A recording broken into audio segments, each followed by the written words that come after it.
Good afternoon, everyone. I'm hearing the bells on our Durham campus ringing the noon hour. So thank you all for being here today as we talk about the issues of hunger and think about ways to nourish communities in need in our great state of New Hampshire. My name is Jessie Stabile Morell. I'm with the Department of Agriculture, Nutrition, and Food Systems here at UNH. I'm also a proud alum, having graduated back in '99. I'm so thrilled to be joined by folks on our panel who work in the areas of food insecurity. We have some current students who have been studying and researching the topic, and we have some great alumni who are working hard in their day-to-day work, helping folks in need. And so I'm going to stop talking because we have lots to talk about. We don't want to use up any of our minutes needlessly. So I'm going to hand it over for everyone to introduce themselves on the panel, and then we'll get started. So I think you're the first up, Alana. Hi, everyone. My name is Alana Davidson. I got my Bachelor's of Science in Nutrition Dietetics from UNH in 2017. And while I was an undergraduate on campus, worked on food insecurity research and programs. And I currently serve as the communications director at the Massachusetts Department of Transitional Assistance. Eileen. Hi, Eileen Laponis. I'm a graduate of the Peter Paul College of '95. I'm also married to an alum and have a daughter at school. I am the executive director for the New Hampshire Food Bank and very happy to be here. Great, Laura. Laura, you're still on mute. My name is Laura Lynch. My pronouns are she, her. I am from Franklin, Massachusetts, and currently live in Nashua, New Hampshire. I'm a senior nutrition dietetic student here at UNH and also an undergraduate research assistant for the TRANS project. After I graduate next month, I will be attending an accelerated BSN program at UMass Boston to become an RN. And last but not least, Sarah. Hi, my name is Sarah Wallerzak. I'm originally from Newmarket, New Hampshire, so about 15 minutes away from campus. I'm a junior nutritional sciences major looking to go to PA school in the Boston area after I graduate. I started research last year, so in my sophomore year, and then this summer I conducted research working directly with undergraduate students looking at food insecurity on campus. Wonderful. So we have some prepared questions and prompts today for the first half an hour or so, or 20 minutes, and then we're looking forward to taking the questions from the audience or from the attendees. So feel free to put your questions in the Q&A feature, and we'll try to get to those in the second half. We have some enthusiastic panelists who are going to enjoy answering your questions. But first off, Alana, I thought I would start with you. As a former undergraduate, an alum at UNH, you became interested in the topic of food insecurity. This interest turned into this major success story that we love to talk about. So can you tell us a little bit about how you got interested in the topic of food insecurity? Tell us about the work you did at UNH and then how it developed into UNH's Swipe It Forward program. And maybe you could weave in there a little bit of why food insecurity is an issue on college campuses. That's usually surprises folks, and talk a little bit about what food insecurity is. So you have a lot to get started with. Thanks, Jessie. Yeah, so I just want to start with some definitions so that everyone is on the same page.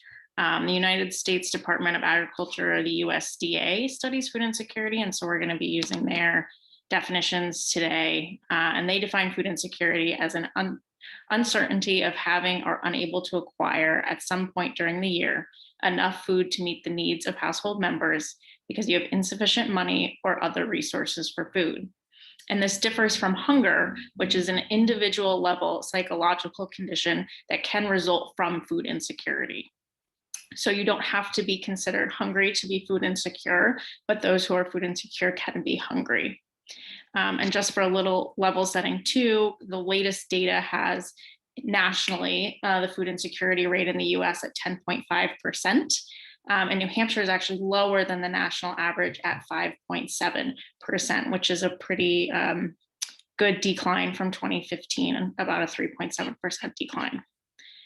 So when I was an undergraduate at UNH, I was a research assistant on the Channis project, which Laura mentioned, which is the College Health and Nutrition Assessment Survey that studies young adult health. And I had just spent the summer working in New Haven, Connecticut, where I'm from, at a community health center, working with people who are on public assistance, and came back to campus wanting to study food insecurity on campus, which wasn't being tracked at the time. And nationally also was just starting to bubble up as an issue.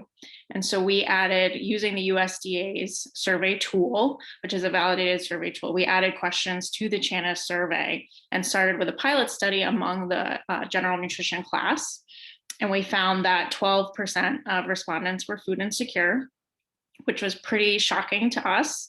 I went into this not knowing really what to expect at a big public university in New Hampshire. And that was higher than the New Hampshire food insecurity rate at the time of 10%. And so we decided we needed more data, and we did a larger survey the next year among 943 students on campus, undergrad and graduate, and found that 25% of respondents were food insecure. So that means students were skipping meals, they were going without eating because they didn't have the efficient money or resources for food. And I followed up with that with some qualitative interviews with food insecure students to understand a little more why this was happening. And when you talk about student food insecurity, what you're thinking about is students who are going to class with headaches because they haven't eaten anything that day and it's hard to study, or they're drinking tea because they don't have any food and it makes them feel less hungry. So these were students without meal plans or who had a few swipes and were saving them for when they really needed them to get into the dining hall. So based on this research, we started a task force on campus, and from that came Swipe It Forward, which I'm not sure if all of our participants today know what that program is, but it is a meal donation program run through UNH Dining and the Dean of Students office, where a student who is food insecure can get free meals to the dining hall on campus to help them. And I think I covered all of your questions, Jesse. Thanks, Alana. I'm sure we're going to have more for you in a minute, but we're going to turn our next attention to Eileen, who has a very, very important role as a director of the New Hampshire Food Bank, our state's only food bank. You work with food pantries all over the Granite State. And will you tell us more about that role and what that role serves Granite Staters? And maybe tell us more about how New Hampshire Food Bank works with local food pantries. Sure. Yes, we indeed are the state's only food bank. The New Hampshire Food Bank is a program of New Hampshire Catholic Charities, and we are also under contract with Feeding America as one of 200 food banks throughout the country addressing food insecurity. The majority of our food is donated through Feeding America, through our grocery partners, local food drives, and purchased product. We are in the business of sorting that food, redistributing it out to our over 400 partner agencies throughout the state. These are your traditional food pantries, soup kitchens, after-school feeding programs, elderly feeding programs. And we take care of those agencies as best we can. About 50% of the food that they distribute comes from the New Hampshire Food Bank, if not more. We also look for grants to help build capacity in our food banks. So we look for grants so that they can have commercial refrigerators and freezers, more energy efficient, and the ability to store and distribute more fresh products, which is really what we're looking to do. We also have a number of programs here at the New Hampshire Food Bank that address the cause of food insecurity, which is poverty. We have a culinary job training program in our production kitchen. It's a rolling 8-week program for folks who are unemployed or underemployed or looking to get into the culinary industry. And our production kitchen is a working kitchen, making meals for many of those agencies that we support. And so they get on the job training right from the beginning. And it's a real feel good kind of job because you know that you're feeding folks that really need it. We also have nutrition education through Cooking Matters, adult classes, family classes, classes for children, so they can learn how to cook, how to shop on a budget. We also have Granite State Market Match and Double Up Food Bucks, programs where folks can double their buying power of produce in both the farmers markets and in the retail environments. So we have a number of programs, and we do as much as we can with our agencies to help support them so that There is no one in the state who has the need to go hungry. If you look on our website, you can see the tab that says Find Food, and you can populate by town or county the agencies of ours that are near you. And so if anybody is in need of food, I encourage them to go to our website and find out one of our partner agencies near you. Thanks, Eileen. We're going to come back to you in a little bit here, but we wanted to take a turn and include our current undergrads who are on the panel right now and have them share with us some of the work they're currently attacking. So both Laura and Sarah were funded this summer with a generous fellowship through the Hamill Center undergraduate research. So first, Sarah, I think I'll turn over to you here. Let's talk a little bit about your project. This summer you conducted a number of focus groups to learn more about the student experience. We targeted current UNH students and really zeroed in on their experience during the pandemic. So this qualitative work, these interviews and focus groups, can you tell us why they are important to learn about food insecurity, that kind of that type of tool, and then some of the themes and challenges that you heard from the students who reported their experience with accessing food this past year during the pandemic? Yeah, of course. So like Jessie said, my research was related to food insecurity on the UNH Durham campus, and I worked directly with undergraduate students. So the focus groups allowed for more of a discussion-based environment, so participants could work off each other's thoughts and provide that qualitative or idea-based data, which wouldn't really arise from a survey-based study. So through the focus groups, I prompted different questions, and then the discussion was based off those. So I asked questions like, what does food insecurity mean to you? And could you describe with examples any challenges or barriers resulting from the pandemic that you had experienced or observed within the UNH community? So we could gather more data off from that. I think it was really interesting. We had some good results that came out of it, including that a lot of the students that came in on quote unquote like normal basis, so they went to their like freshman orientation, they were aware of the different programs like Swipe It Forward that Alana had talked about previously, but those that came in as non-degree students, so they didn't go through orientation, they weren't provided the resources that the other students were, so they were unaware that Swipe It Forward existed or other resources like that. It was also found that specifically during the pandemic that a little less than 40% of them were negatively affected economically due to COVID. And those with food allergies had a harder time finding the foods they needed, which caused them to have to spend more money off campus. So I think that led to some of that economic stress. One idea that the students came up with that they would love to see is a central location where all resources would be available, such as a website for things like food insecurity, like food access programs, but also resources related to mental health and eating disorders. Thanks, Sarah. Sounds like there's lots of opportunity for us to find a niche to help as we move forward. So Laura, let's hear a little bit from you. You also tackled this topic of food insecurity with focus groups and interviews, but you targeted a different population.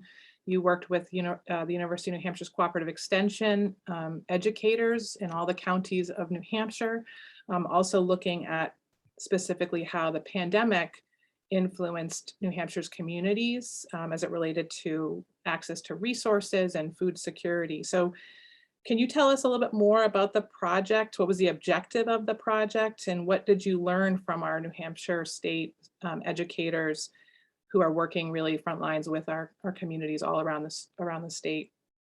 What did you hear about? What did you hear about related to the pandemic? Yeah, so the objective of my SURF project was to explore the various areas where the pandemic had impacted food security status across all of the counties and within the state of New Hampshire. And the results from the focus groups were pretty insightful to me. They identified that throughout the pandemic, there were many opportunities for food distribution within the community. And they were adapted to accommodate all of the ever-changing CDC guidelines, and some were even created completely from scratch. So the communities were able to adapt to all the precautions by shifting modalities for their education, work, and socialization. And as we saw, or they saw increased unemployment rates, which therefore increased the need for public assistance programs that they hadn't seen before. So schools, churches, and pantries and soup kitchens were able to distribute to-go meals and boxes of foods to those who are in need. But I mean, unfortunately, there was often a lack of coordination in the timing of these events. So that led to some food waste that could have been prevented if there was more communication between the partnerships and the programs. So the data therefore unveiled that there are various areas that the community and professionals can improve upon for the preparation of future disruption factors, such as like another pandemic or another wave, such as increasing funding from donors and increasing the availability of culturally diverse and palatable foods to pantries, decreasing the stigma around participating in food assistance programs, increasing the availability of services in communities, raising awareness to the community of beneficial items to donate to the food pantries during drives, which wasn't always food items, so such as like shampoos and stuff, and increasing donation healthfulness and diversity, as well as better coordinated timing of food distribution opportunities. So the research I conducted on food insecurity during this project has helped me gain a better understanding of how pertinent food insecurity is in local communities and how it can influence our mental health and our physical health and well-being. Thanks, Laura, for the recap. And I'm going to give another plug. Both students as well as Alana's work were funded at UNH. We're really lucky to have funding sources for these undergraduate research projects that end up being quite meaningful and have great ripple effects. Laura and Sarah, I'm going to keep it with you and have you talk a little bit more about, you also volunteered this summer with Gather, which is a Seacoast-based organization with a long history of working with New Hampshire Food Bank and addressing food insecurity. They've recently launched a partnership with UNH Dining to repurpose some of the excess food waste from the dining halls and repurpose it into nutritious meals. It just launched this pilot program this past summer. Can you tell us a little bit about that volunteer experience and what is happening in that on-campus kitchen and how that works from your experience? Yeah, so an additional opportunity that Sarah and I had throughout our SURF projects was visiting the kitchen. It's the Barton Hall kitchen on the edge of campus for the UNH Gather project. And it was a wonderful hands-on opportunity to combat food insecurity in our very local community over in this, like on the Seacoast, as Jesse mentioned. So we repurposed some leftover dining hall food, although only one dining hall was open over the summer. We also received many donations from local farms and food pantries. So we were able to reduce food waste while also providing fresh homemade meals to distribute to families within that are in need within our local community. We were able to volunteer, I think twice a week for the entire summer. And I think we made between like 50 to 200 meals and snacks every shift we went in for. Yes, so as Laura said, we used a combination of leftovers from the dining hall as well as donations from local farms and ingredients that we received from the Gather Pantry. During our time, we also tried to incorporate healthier meal options into the weekly selections that the participants received, such as roast chicken served with rice pilaf and carrots, or pasta primavera. We also tried to incorporate vegetarian options to keep it inclusive, such as black bean, corn, and tomato salad. We also provided and made snacks for children, such as fruit salad, fresh veggies, trail mix, and pasta salad, all which children, they're very general, so children, even that might be picky eaters, would still enjoy. So this gave us a hands-on experience to help those in the low food security communities and help with being part of our research and trying to combat food insecurity. So Eileen, as you know, and you've been working with UNH in launching a new food pantry on campus, which they just announced a few months ago to help address some of these food insecurity issues that we have seen pop up. Can you tell us a little bit about how New Hampshire Food Bank will be supporting this venture on campus, how you help these new food pantries that open up? Sure. For the first, I think it's 6 months, the pantry, it pretty much has to prove itself. So everybody who's listening now has the opportunity to support the pantry that they're starting on campus. And then after 6 months, they'll apply to become an agency of ours, a partner agency. And with that comes some food safety training as per our contract with Feeding America. And then they have access to all our products. They order online. It's kind of like Amazon, but we call it Agency Express. They place their order. They have a time, a date, and a door number to pick it up at, because UNH is going to be within 50 miles. And then you're going to have the benefit, because New Hampshire was so generous to us during COVID, we have the ability to have eliminated our shared maintenance fee. Under contract with Feeding America, we can charge up to 19 cents a pound.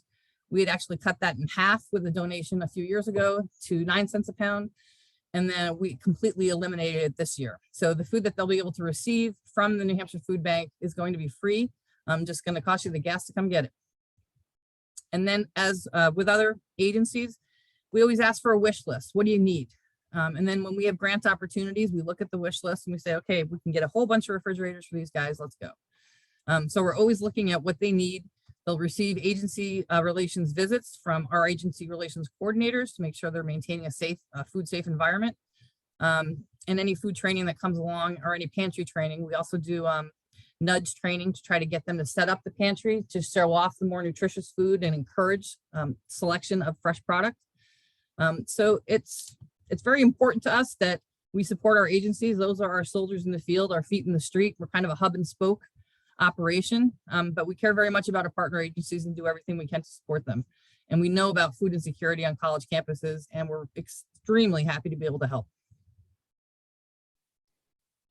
Thanks, Eileen, for giving that nice overview. And I just want to give a shout out to the Q&A. So we will be moving to that Q&A portion in just a few minutes. So if you have any questions, feel free to submit those, and I'll do my best to get to them and hand those out to our wonderful panelists. As you can tell, have a lot of knowledge here.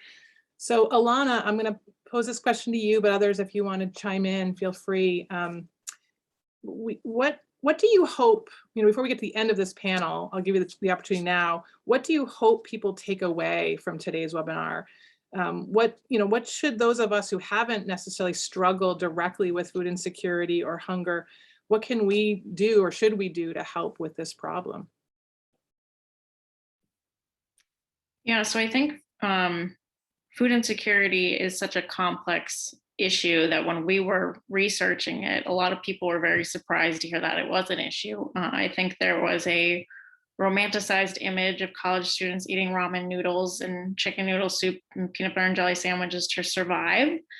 And the conversation has shifted kind of away from that, from looking at campus well-being and the totality of basic needs, basic need security for college students, whether it's housing or food insecurity or other things students are experiencing, particularly during, COVID. And so I think, one, it's recognizing that this is an issue. And then two, it's helping look at, because it's a complex issue, there's not just one solution. And so it's getting involved in what the solutions are working at the local level, as well as the policies and programs that are there, like the Supplemental Nutrition Assistance Program, SNAP, that helps students, and realizing that a lot of times students who are experiencing food insecurity, there's other things also going on in their lives that are contributing to that. And how are we looking at this in a holistic way to support students so that they can graduate and hopefully in the future then not experience food insecurity anymore. Eileen, would you have any other things you want to add to that? You know, what do you want people in New Hampshire to know or do at the local level in terms of this problem? One of the things that I think is a silver lining from COVID that I hope people take with them going forward is that no matter what social circle you're from, you saw people affected dramatically by COVID. And you saw them make choices, difficult choices. Sometimes that included food. So I'm hoping that there's going to be greater empathy and less shame and stigma for folks who need assistance. There's lots of folks who needed assistance for the first time because of COVID, and we're really apprehensive and vulnerable. So I just want everybody to come away with this with a little more grace and understanding of food insecurity and hunger and the effect that it can have. And if you know of anyone or you yourself need it, like I said, go to our website. We also have many mobile food pantries. You can just drive through. But we are experiencing food insecurity in the state. According to Feeding America, we are at 9% food insecure in our population. 12% of our children live in food insecure environments. I think the USDA numbers and the Feeding America numbers have different ways of coming up with those numbers, but I'm thinking the 9% is much closer to the reality that we've been seeing. So I just want everybody to just come away with a little grace and better understanding of what food insecurity is, and keep your eyes open for somebody you can help. And if you do want to help, you can go also on the site, and those agencies that are listed, they need volunteers. They lost a lot of volunteers during COVID, and not many of them are coming back. So they need some new volunteers. So if you have the ability to donate your time in your community, look up one of our partner agencies and give them a hand.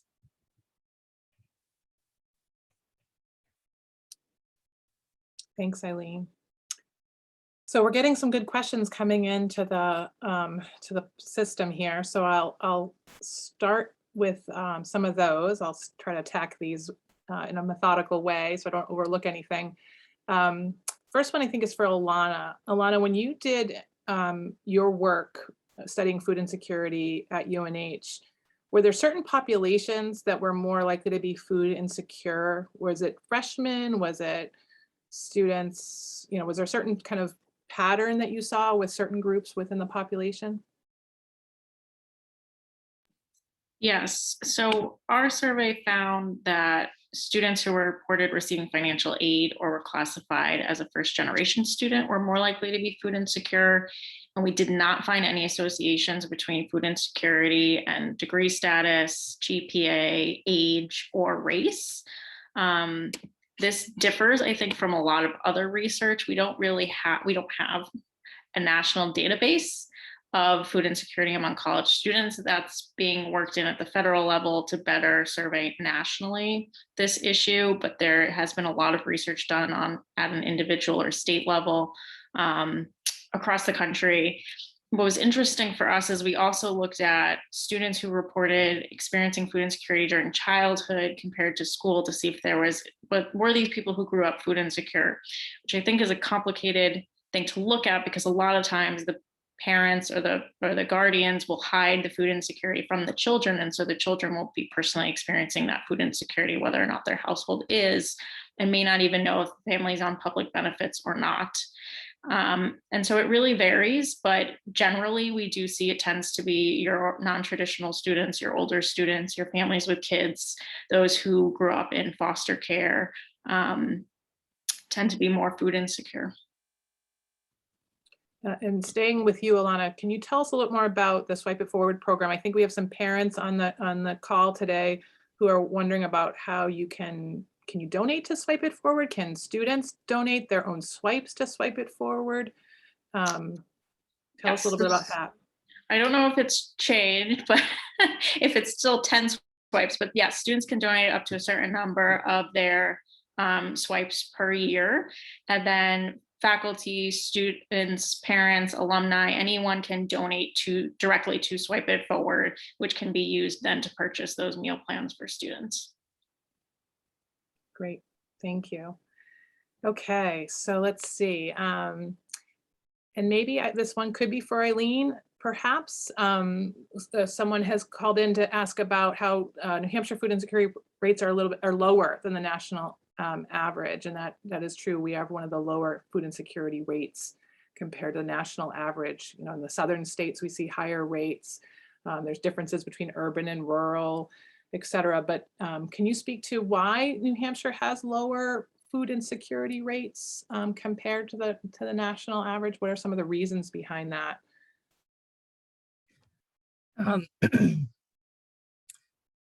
New Englanders in general are a pretty hardy crew and very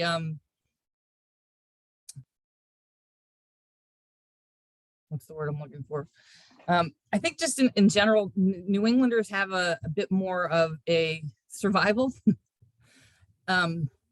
ethic to them. And there's been a tremendous amount of work in New England between our states and really trying to coordinate both my sister states on Maine and Vermont. We work really well together to try to maximize the amount of food that we can bring into New England. We share a food broker between many of the other states. Connecticut, Rhode Island, Vermont, Maine, and New Hampshire share a food broker. So I think that we benefit from her decades of experience. But it's, you know, we're working hard at it here in New Hampshire at the New Hampshire Food Bank and our agencies. And 400 for the number of square miles we have is a pretty good number comparatively to other states. So it could be due to our coverage just being that much more thorough. Thank you. Let's see, I'm looking at these questions here. This one might be for Eileen or for Alana. Or I guess this is more for Eileen here. So how about items when people think about donating to a food pantry or the food bank? What items do people forget to donate or not think to donate? Or, you know, what do you recommend when someone says, what should I donate to my local food pantry or my food bank? But you can certainly first start off by asking them. You know, they have access to different sources, so they'll know best what they are needing. But in general, protein. Protein is definitely hard to come by. We have Fresh Rescue with our grocery partners where they will, before something goes bad, they will freeze it for us. And so we have that program as well. But protein by far is most often what's needed. Dairy, always hard to come by as well. And again, these are shelf life. So, you know, it may be that your local agency could use a cooler, could use in order to distribute more fresh product. So I think definitely check first with your agency because they know best what they need and they know the population that they're serving. So if they want to do something more culturally appropriate, you could help out that way as well. Thanks, Eileen. Okay, here's a question for the students. And this is either from the work that you've done or maybe just what you hear. I know Laura has been an RA for a number of years. Sarah works on campus many hours. But in either the research you did or just your own experience, can you talk about some of the choices that students are making if they're on the food insecurity spectrum? And really it's a continuum. Food insecurity is a continuum. What are some of the choices that they're making to balance balance things like their bills, their school, their work, etc.? One thing that I came across when I actually conducted my research was one participant discussed how they had to decide between kind of comfort and food, because at UNH, if you live in an on-campus like dorm, you need to have a dining plan. And they felt specifically like more comfortable having like a single, so they were the only one in their dorm room living. But because of the costs and having to purchase a dining plan, they had to go and live in a double. So they had to have a roommate just so that they could afford to have the housing on campus and be able to afford the dining plan. And speaking from some like personal experience, my previous 3 years of undergrad, or the past 2 years, I was actually no, that was just past 1 year. I was an RA so that I could afford like the cost of tuition a little bit more, and that was able to provide me with a free meal plan. Um, for this last semester, I have been fortunate enough to have a very supportive family where I'm a reasonable distance to commute. So that takes down the cost there. But then that's a give and take of like the time commitment of taking the time to travel versus being on campus. So in order for me to be able to have been on campus, I took up the RA position to have that opportunity. Alana, we have a question about SNAP benefits and eligibility as it relates to college students. So I know there have been some changes recently under the pandemic, but can you speak a little bit about how are college students eligible for SNAP benefits? And Eileen, you might be able to help too here with this answer. Yeah, you can, Eileen, jump in certainly to give the New Hampshire context because it is a federal program, but every state is a little different. But yes, I mean, when we did research too, we looked at, did students know about SNAP? We found a lot of students didn't know what it was. They didn't know if they could be eligible. College students can be eligible for SNAP depending on their circumstances. So there is an income threshold everyone has to meet, which varies by state. And then students have specific rules that they have to meet in order to qualify. And so there's different criteria and ways to meet that rule. Depends on if you have a child, how old the child is, if you're working, how many hours you're working. And then during the pandemic, that list of things is expanded to students who have who receive the full Pell Grant and qualify that way. So there certainly students should check their eligibility and apply if they think they're eligible. SNAP is there for anyone who needs it. And it provides money like for food on an EBT card, which looks like a debit card that people can use at any SNAP retailer, which is your typical corner stores, grocery stores, farmers markets. Eileen, you want to add anything? We probably should define SNAP. I don't think I asked you to do that. Just for the audience, what SNAP is too, I think, as well. Supplemental nutrition, formerly known as food stamps. But the great thing for college students is the ability to double that buying power in farmers markets and in retail environments. So I think for UNH, Joe Cecchi's is around the corner, that farm stand there, and I'm sure you have a Durham's farmers market. They would be able to take advantage of that during those months. Let's see, here's a question. And maybe it's for either Eileen or Alana here. Can you explain a little bit more about how local, state, and national food assistance programs are coordinated, which sounds confusing and probably complicated, but can you talk a little bit about the coordination and from that perspective, maybe either one of you? We have a SNAP outreach program here. We used to be under contract with the state. That contract ended in 2017, but our work didn't. So we have a hotline and we have a person that when folks call in, they can get assistance in the application. During the summer months, we have summer feeding programs. So we coordinate with the USDA. We get a small reimbursement from them. We do not receive any TFAP. We don't have that contract. That's with a CAP agency. Other than that, we don't receive any state or federal funding other than the USDA money that comes in the summer feeding programs. So we're fairly independent, but very supportive. We advocate for increases in SNAP. We'll go to Concord and testify, but there's not a lot of coordination because we're just not a participant of those programs. I'll just add that the programs are there and it depends on what the family is comfortable. We know there are stigma issues surrounding using a variety of public assistance, not just SNAP, but people on SNAP can also receive other benefits. And so if you have kids, if you're pregnant, you can also receive WIC, the Women, Infants, and Children program.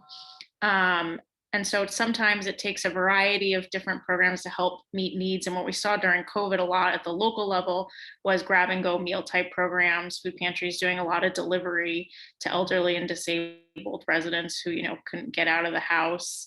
SNAP online purchasing really expanded nationally during the pandemic so that residents can use their SNAP benefits to buy food online from certain retailers. And so you have these federal programs that are then administered at the state level, and then people can use those programs in conjunction with other things that are available at the local level. And I will note too that these programs, there are eligibility requirements. And so there are certain groups who are not eligible.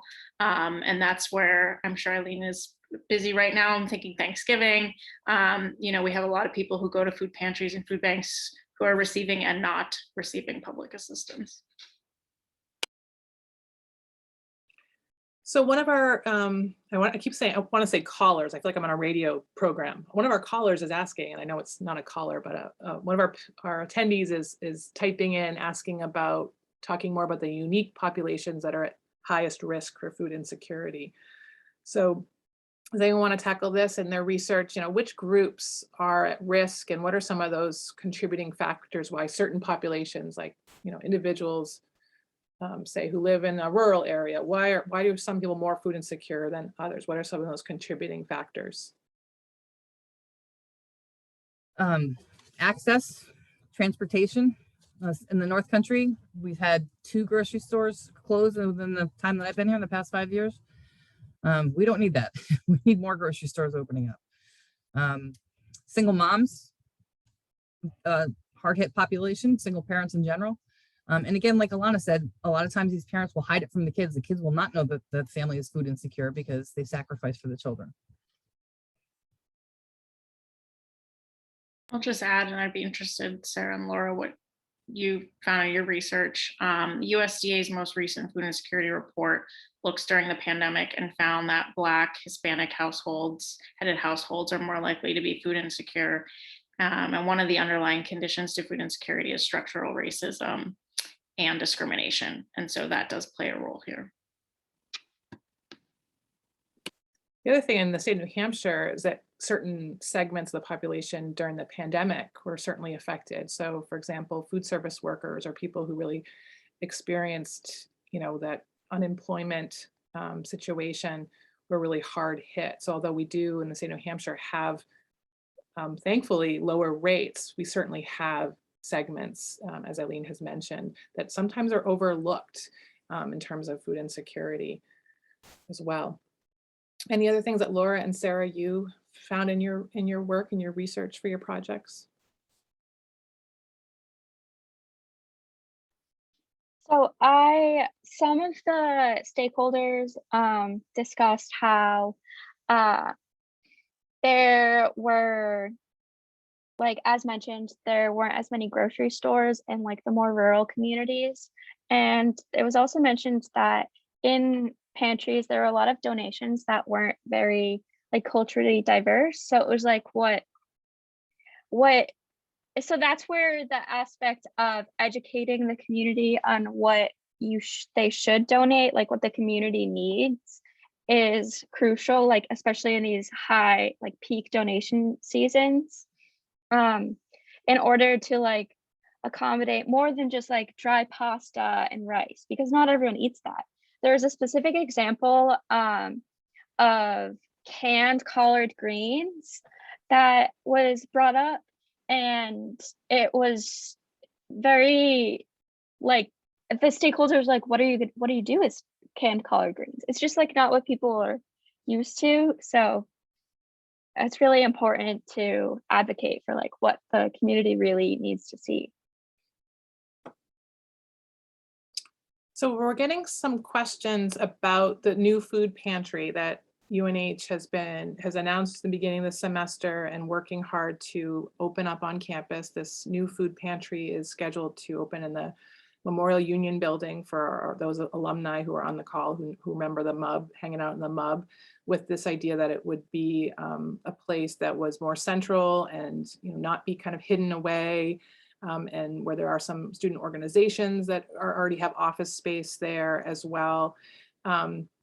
But certainly food insecurity is felt as a stigma for a lot of people. So, as a new food pantry opens, what are some considerations with helping to, reach out to people in need, but also try to be respectful and, thoughtful in how we best support those folks.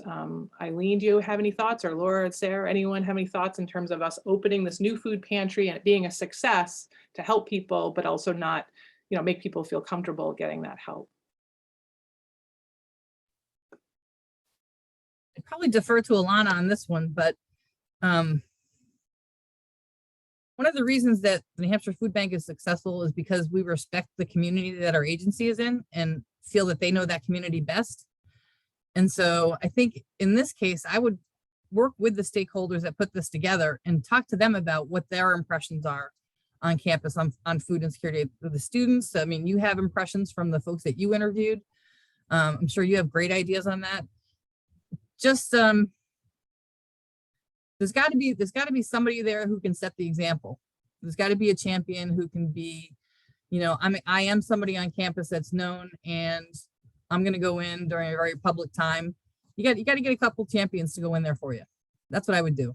But again, I defer to the folks on the campus who know the population the best.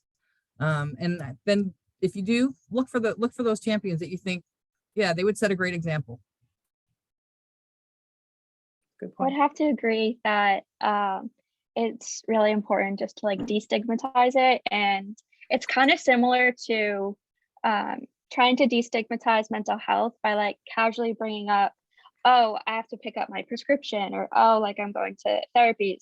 Casual things like that more frequently to just destigmatize and kind of break the ice of, hey, I use this. Hey, this is a resource. It just make it more common, more known, and that would be really helpful. Yeah, I would also have to agree with that. Just from my focus groups, the more that we can just normalize it and be and bring up the good, this was offered this week, isn't this cool? Or things like that just make it part of normal conversation, I think is really helpful. So it's not you're trying to hide in the back corner. If I could add something, I'm just remembering, we're working on a program for medically tailored meals and also preventative food pantries in hospitals. And there's something very powerful about when your doctor, when somebody in authority tells you, this is what you need to do. And I can remember going into the Boston Medical Center, and there was a gentleman in a wheelchair there, and he had a grocery bag in his lap. And his friend said, "What do you got there?" And he goes, "Food from my doctor."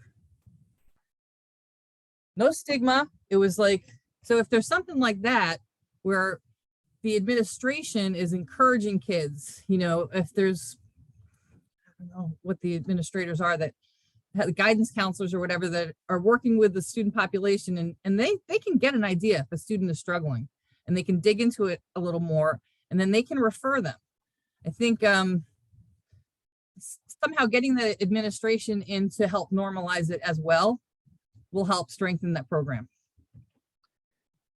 Eileen, that's a great segue to a couple questions that we're getting in the Q&A, but I know also kind of bridge what Alana did when she was here, was this idea of getting the word out about these resources. There's a couple questions about how do we refer students to these needs, and even I think maybe Sarah or Laura mentioned that students were asking for kind of one-stop shopping. They need help, where do they go? And we do have at UNH a relatively new website under the Dean of Students that is about getting help related to basic needs and housing and the Swipe It Forward program, and as well as mental health and urgent need that students might be experiencing. So some of these suggestions and work that has been done on campus has materialized into tangible products like that website.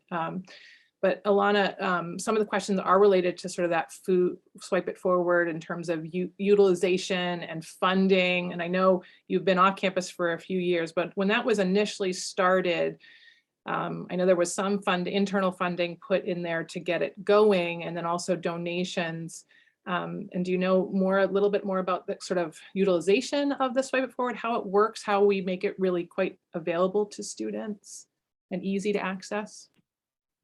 Yeah, so I think one of the main things when we launched the program was that setting up that referral system, and really trying to reach everyone who a student feels comfortable talking with. So it's academic advisors, it's health services, it's athletic coaches or sports teams, it's the librarians. It's really getting it across on campus so that everyone is aware of it and everyone is talking about it to reduce that stigma. And like the VA is screening for food insecurity, all veterans, and so embedding it into your normal practices and questions. And we focused a lot on talking with academic advisors about during your check-ins with students on like, what courses are you taking next year, making sure you're adding these questions too. So it's standard practice for every student to be asked it, but they're also asked it all the time. So it doesn't, seem out of character or anything. Do you have safe housing? Are you safe? Do you have food to eat? Like, there's looking at not just food, but housing, domestic violence, mental health. There's so many other areas around campus well-being and student well-being that we're making sure we're checking in with students on. And I will look, I have how many swipes were given last year. So just, if you want to move on and come back to me, I'll get that. While you're looking for that, I want to ask a question to Laura and Sarah. It's a great question that's come in about how your undergraduate research, both maybe just the process in general, but and the actual work you've done studying food insecurity, how has it shaped what you want to do in the future? Has what you've learned contributed to what you want to do for your careers and the path towards finding a career that you'll find fulfilling?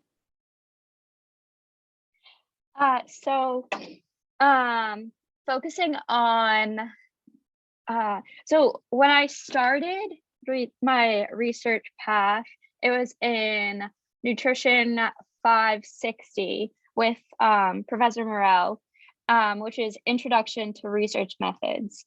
And I was super interested in the hands-on data collection, specifically the health risk assessments. And I really wanted to be like an active researcher in that aspect. And I really just enjoyed the one-on-one interpersonal connection you have with the student when you're doing their data collections.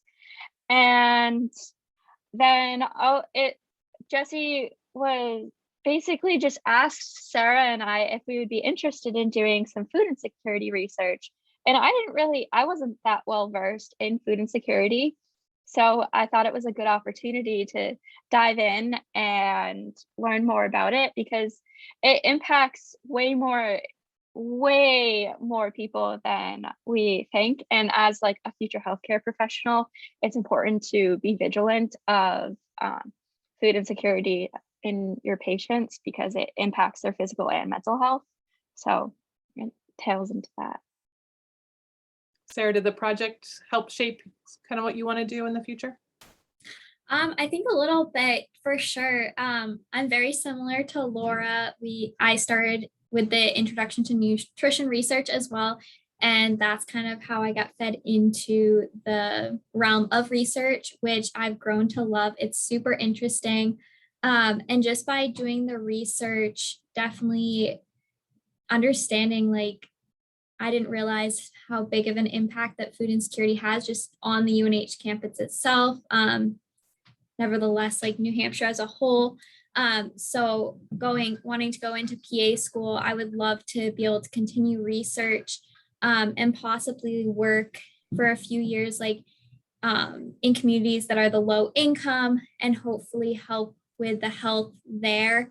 And with this nutrition background, work that in as well. I'm not exactly sure specifically what I want to do, but those are my hopes right now.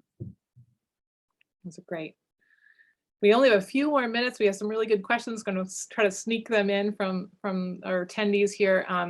This one I'll give to you, Eileen. Someone's asking or commenting that UNH staff members have the benefit of having 1 day per fiscal year off to volunteer. How would an individual use this day to support food insecurity? If they had 1 day off to go do something to combat food insecurity, where would you send them? Well, you can always come here, to the Hampshire Food Bank in Manchester. And I saw the question, we do take groups. I did tell you about the Fresh Rescue Program where they freeze the meat. Prior to that, we have to sort that. So if they wear gloves and don't have a problem doing that. We also have our production kitchen. We accept volunteers in there. If you can chop vegetables and not fingers, you're more than welcome to join us in there as well. We have a sorting room as well. And so there's plenty of ways you can donate and volunteer time here. If you're not local to Manchester, again, I would look on our website to find food, populate an agency near you, and go volunteer and help them out. Great. So this another question that either Alana, who's working in Massachusetts, or Eileen, who's well versed in this, but how would you start up if you wanted to start up a food pantry in a small town, 12,000 residents in Massachusetts, coming from a town of 4,000, that seems bigger than small. But how would you start one up? I'd start with the town's department, welfare department, see what information they have. If they have any support that they can offer you, you're going to have to, before becoming an agency of, I don't know where you are in Mass, but before becoming an agency of a Feeding America food bank, you would have to be operational for 6 months. And so you have to show some sustainability on your own. But I would look for support through the town and the welfare department, if they may know somebody that's interested in supporting your startup. And then look for community support from other organizations. They don't have to be necessarily religiously oriented, but they tend to be generous as well. And Jesse, I'm just going to add from earlier that last year over 1,000 swipes were given out to students, and that the Parents Association at UNH had given $4,000 to start Swipe It Forward back in 2016, which feels very long ago, but also not. Thank you for following up. That's an important detail. We definitely want to give credit to the folks that got that started. Such an important seed there to get it started, to kick it off. So I have one more question. That's a tough one here, but it's sort of about diversity in nutrition and these kinds of programs. We want to serve the people that need us, and sometimes it's hard to increase the diversity of dietitians and nutrition professionals. How do we enter that conversation and get more people involved? Anyone want to tackle that one? I have some. It's not unique to UNH, but I actually, after graduating UNH, went to the Friedman School at Tufts University to get my master's in food policy and nutrition. And they're doing a lot of work around mentorship and supporting high school students in Boston through a new mentorship program where you're connected with alumni and current students to help get students interested in food policy, in nutrition, and kind of help provide them that pathway to studying this in the future and looking at students who never thought about this as a path. I worked when I was in grad school with the Brookline Food Policy Club at the high school there, and met with students to talk to them about food justice. And so that's also a space that is connecting with food assistance and food insecurity, and how we're looking more equitably at not only who's at the table, but what systems and policies are in place. And so I think mentorship has a huge component in any field of supporting people. Great job answering that. That's a tough one and an important question. Well, because of the time, and I just want to be respectful to everybody's time, and we have a lot of people that participated and attended today's webinar, and we want to thank you all for your great questions and tuning in to hear from our alumni, our current students working on food insecurity. We're really lucky to have such a vibrant community to talk and think and learn from. So we wanted to let you know that if you wanted to share this webinar with anyone, it will be posted on our UNH alumni webinar library. So if you wanted to watch this again or share it with someone who might have missed it, that will be available, and it will also be emailed out to all participants from today. So and the UNH Alumni Association has other webinars that are coming at us, and they're really interesting and fun to be a part of. So keep looking at those, and we thank you all for participating today. Have a nice holiday, and thanks for your interest. Thanks, panelists. Great job. Thank you.